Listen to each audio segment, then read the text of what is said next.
Fox. She was found buried in the backyard of a Spartanburg County home just last month, and she wasn't alone. Deputies found 27-year-old Kristen Bunner and 40-year-old Melissa Reimer off William Street. Firefighters say only a month after that gruesome discovery, that same house went up in flames. And for the first time, we're talking with one of Melissa's closest friends who says she knew something was wrong when Melissa's phone went silent.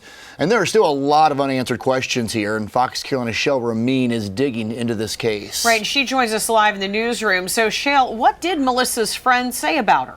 Well, Diana, Mandy says this is a woman who loved to crochet, loved to write and read poetry, and when life threw its curveballs, Mandy says Melissa not only persevered through her own struggles, but helped others when they needed it most.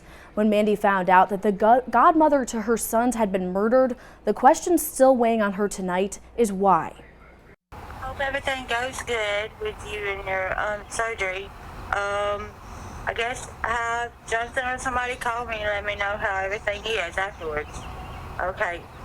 I love you, girl. Bye. It's a voicemail she will never delete. It's the only thing Mandy has left of the woman she called her friend. When I found out that the second person was Melissa, I dropped to my knees. You just don't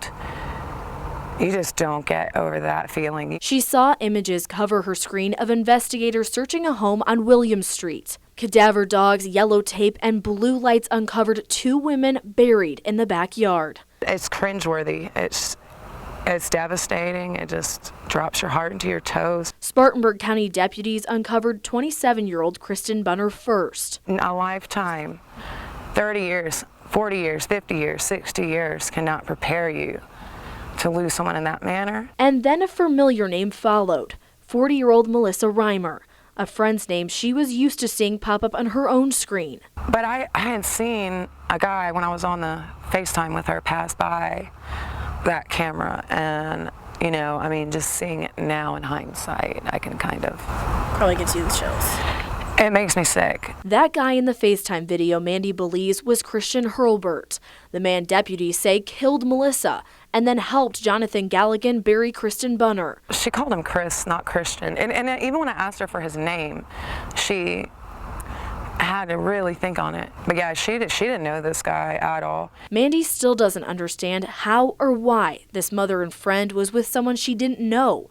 A trusting heart is what set Melissa apart, but Mandy says what could have been her downfall. There was not a judgmental bone in her body. There really wasn't.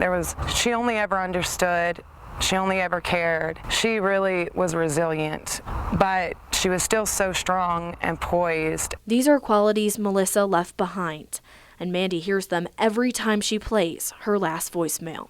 Okay. I love you, girl. Bye. Now, SLED is investigating after this William Street home went up in flames just a few short weeks after deputies found these 2 women buried. Now, I checked back in with deputies tonight, and they say the cause of that fire is still undetermined. Melissa's family and friends will be coming together on May 19th in Georgia for her memorial. Live in the newsroom, I'm Shale Remien, Fox Carolina News Tonight.